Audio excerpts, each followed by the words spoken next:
Tracks Ahead, brought to you by Kalmbach Publishing Company, producers of an online source for rail-related information where you can discover model trains, toy trains, garden trains, and even real trains. Kato, manufacturer of precision railroad models, and the UniTrack system.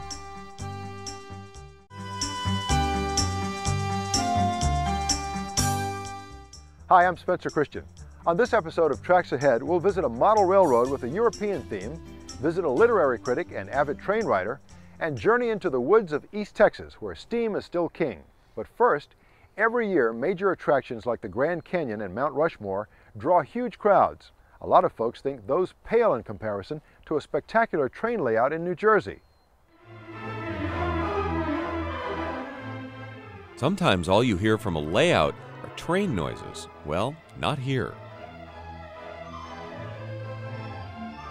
This New Jersey attraction is different.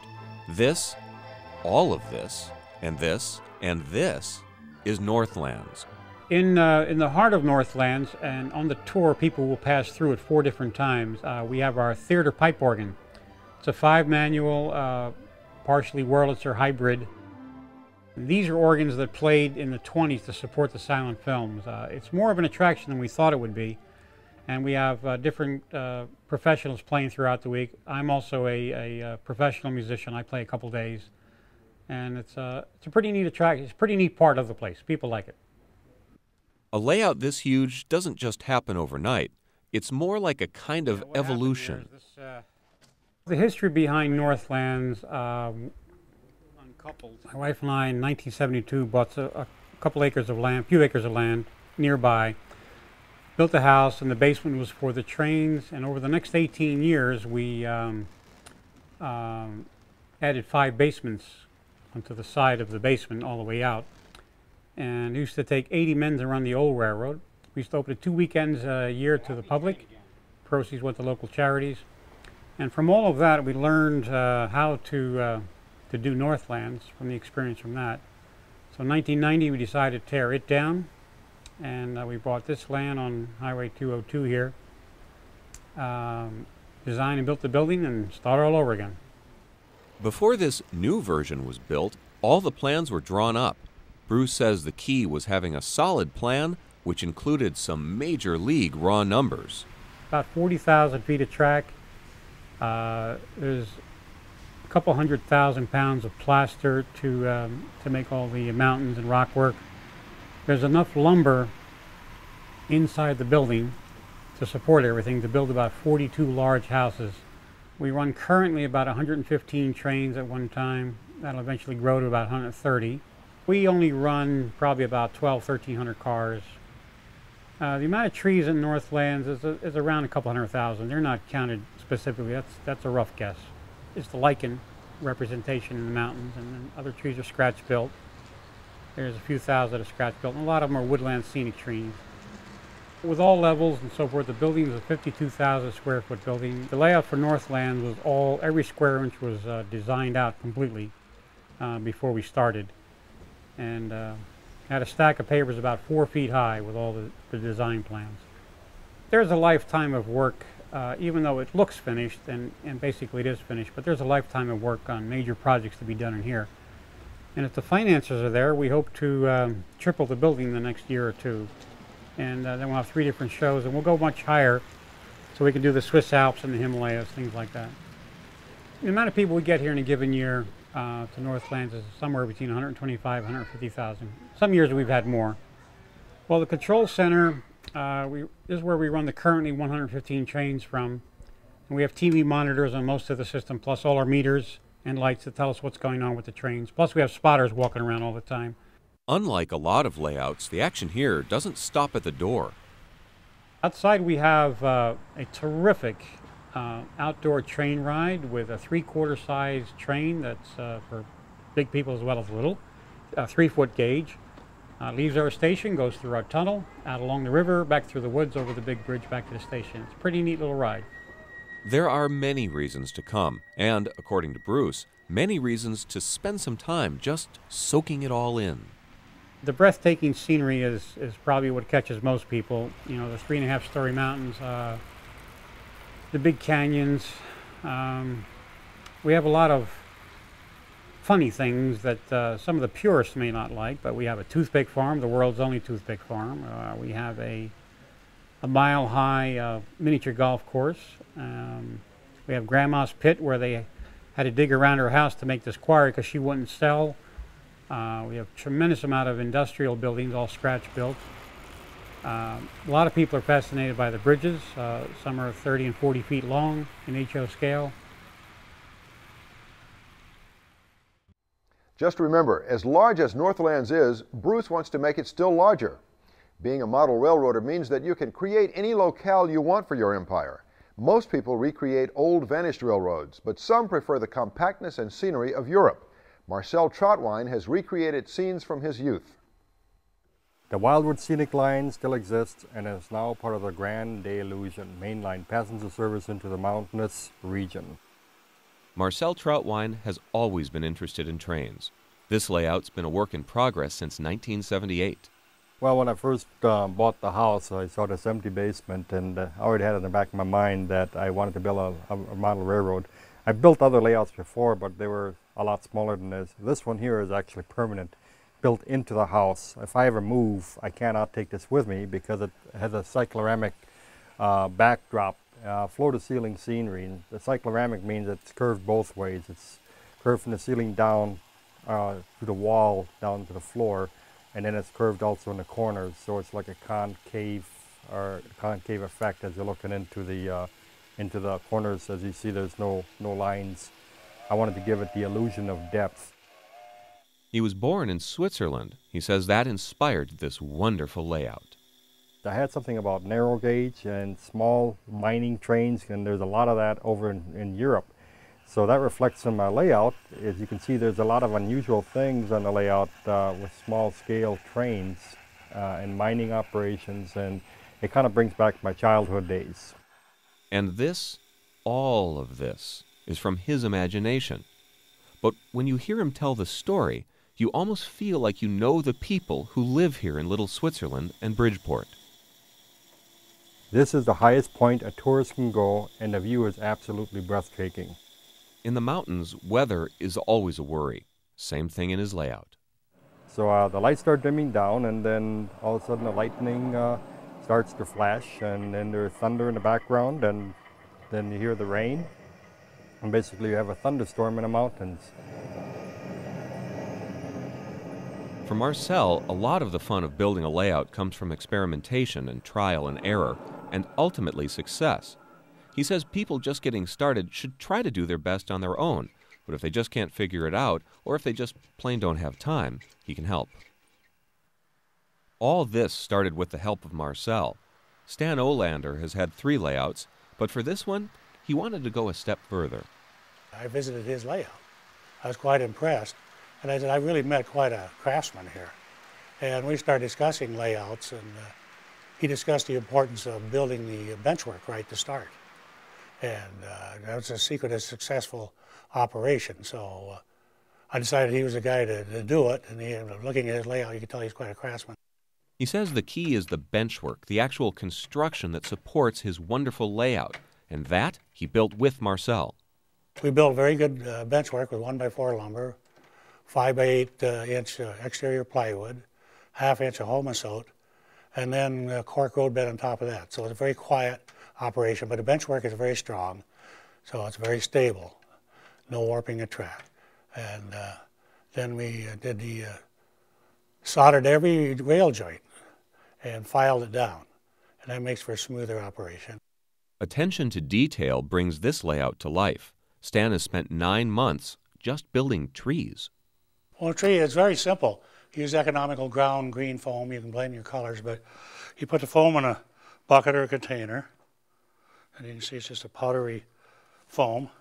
Then you take the polyfiber. I like black because you don't want to color it all. You know, if you don't cover the entire mass, the black of the interior of a tree looks black. So you kind of make a ball like that, irregular in shape, like a tree would be. Then you spray it with economical hairspray as an adhesive.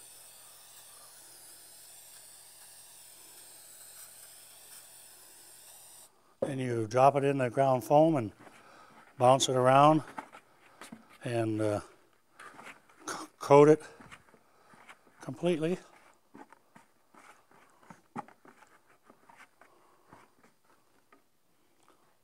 And there's a finished tree.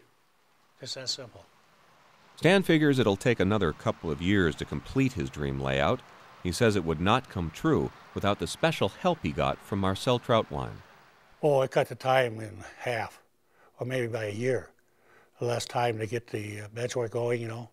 That's the hard part, you know, the carpenter part of it. Now I'm at the stage, you know, when we got everything done, that it's the fun part, the scenery and populating the layout now with buildings and people and trees.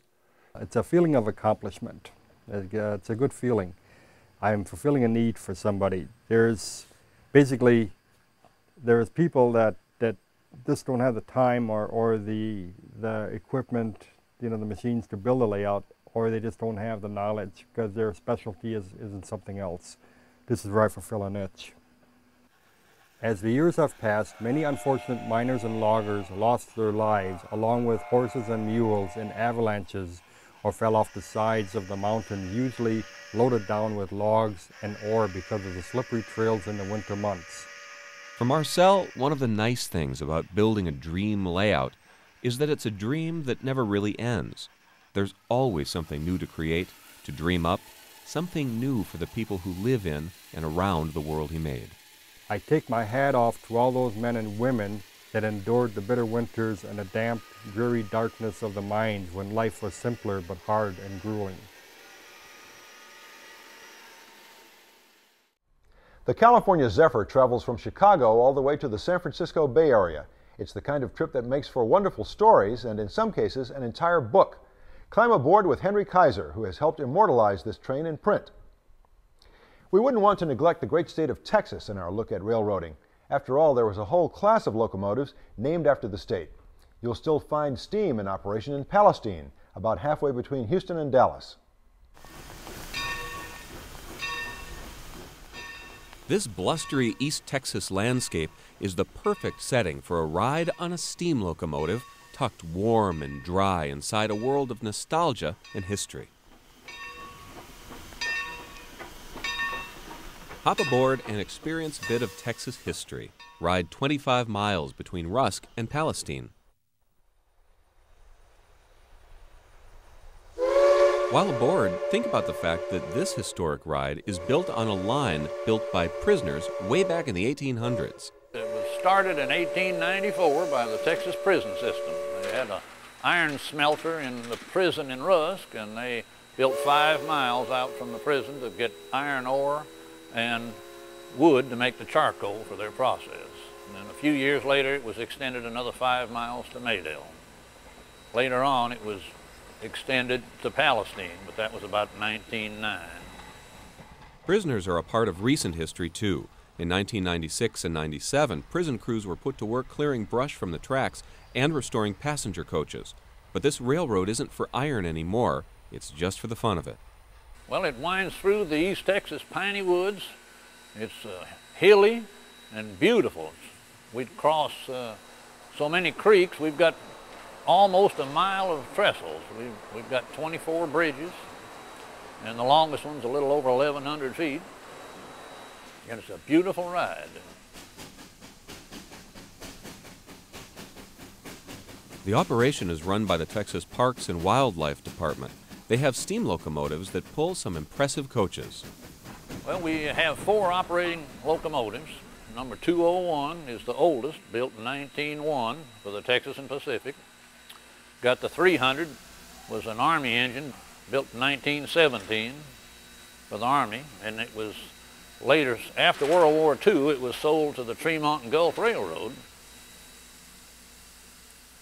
who also had this engine 400 built in 1917, and they ran on the same railroad before they came here.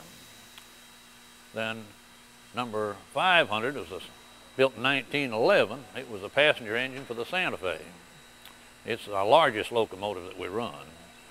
And we have this engine behind me, the 610, which was built in 1927 for the Texas and Pacific. And of course, it's the largest and heaviest, but we don't operate it. But it's in pretty good shape. Located just 150 miles from Houston and 120 miles from Dallas, it's a great getaway for rail fans in the area. These are the kind of classic trains that make you nostalgic for the golden age of train travel. In fact, if you just sit back, relax, and use your imagination, it's all here.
It's the sort of thing that captures your attention and your sense of wonder.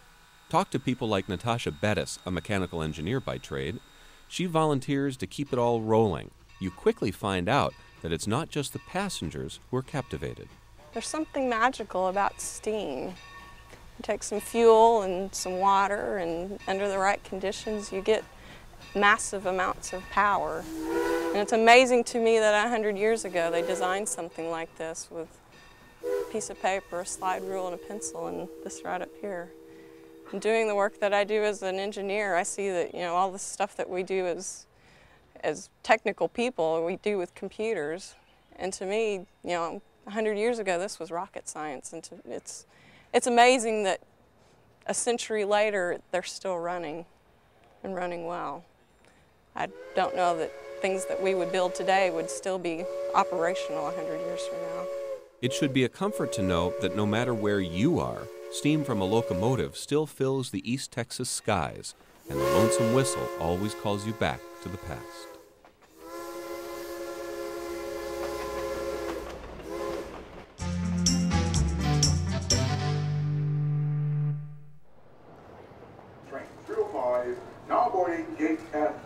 The Zephyr is a train of legend. You can climb aboard at Chicago's historic Union Station and ride all the way to Oakland, California. It runs through some of the most gorgeous scenery America can dish up, from the Great Plains of America's heartland to the Rocky Mountain West.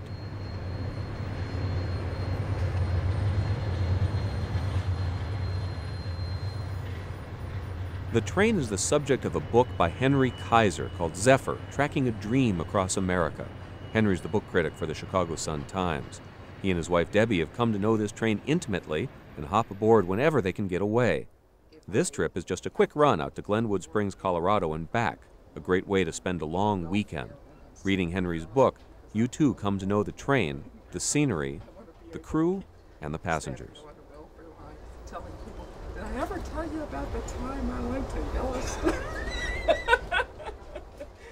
You learn a lot about the people aboard because they reveal themselves to Henry and tell wonderful stories. Many writers say the best thing you can be is a good listener. In Henry Kisor's case, that means reading lips.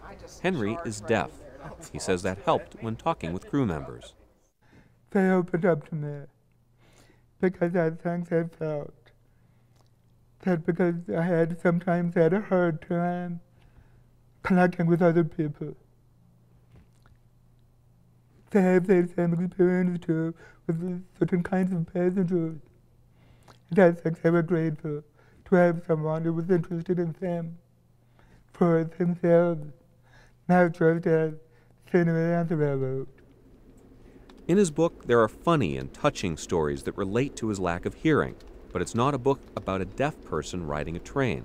the pages reveal the people, the scenery, and the experiences that make this ride so special. The time. That's what appeals to me most about a long train journey. Despite the railroad's history of diminishing time and increasing speed, time on today's long-distance train no longer means haste, at least for me. Exactly the reverse, in fact. Train time means large blocks of leisure to rest, to read a book from cover to cover, to write a few thousand words on my laptop computer in the warm privacy of a sleeper compartment, or simply to wool gather, letting my imagination carry me where it will. Debbie Kisor often does the reading at appearances in bookstores. She also helps Henry talk with other people when they have trouble understanding him or when he has trouble reading their lips. He doesn't know sign language, never learned it because it came along after he was already reading lips. I don't think of myself as being an interpreter, although I know I am one. But when you asked how we communicate, we've been married for 33 years. So basically, he just reads my mind.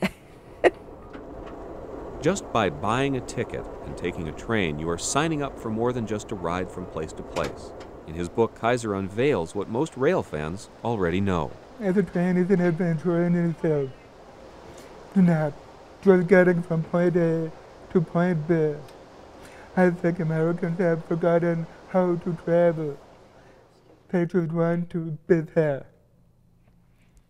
But when you take the time to see America from a low level, it's a wonderful experience. The Zephyr cuts a picturesque swath through the country. Any spot aboard is pretty amazing, but the best seat in the house is usually off limits. Riding in the cab is an extremely rare treat. The territory that you run over is going to be different than probably any territory you've ever seen. Unless, of course, you're up in Montana or some parts of Idaho.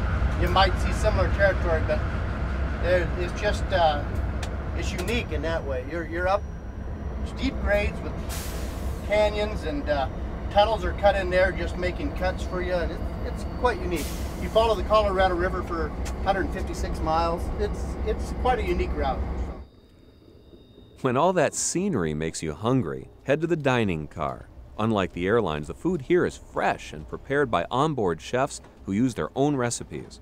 AMTRAK tries hard to use regional ingredients whenever possible. Since the fish is fresh out of the streams in Colorado, fish it is. If there's anybody that did not get a reservation that would like to have dinner, we do have seating available at this time. As a passenger, you have some accommodation options. You can curl up in one of the coach seats, which can get a little cramped when you're trying to sleep. Then again, these folks don't seem to be having any trouble. You can also book a sleeper compartment, which, although compact, offers almost all the comforts of home in a pint-sized space. And when you awake, there are always more amazing things to see out the window, places only a train can take you. For Henry Kisor, there is no such thing as riding the Zephyr too many times. There's always something new out the window or inside the train. What is next for us? That is a good question. I don't know yet. Henry wants to retire and write, and I won't let him. So let me write. She doesn't want me to retire. Like a lot of us, trains inspire him, and like a lot of us, they always seem to be calling him to climb aboard. So from time to time, when a headlight splits the night, and a quartet of diesels bellows past with peasant freight for the West Coast, I want to be on that train.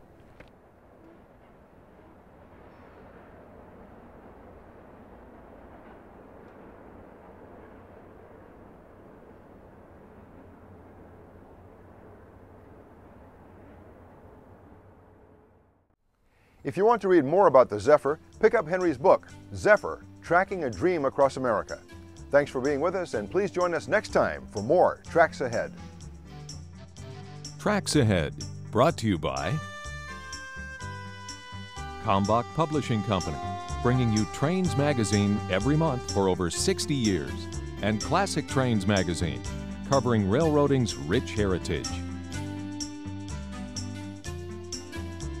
Kato, manufacturer of precision railroad models and the AMTRAK system. Walthers, manufacturer and supplier of model railroading products serving the hobby since 1932. The Model Railroad Industry Association, a not-for-profit trade group for professionals in manufacturing, importing, packaging, or publishing model railroad merchandise.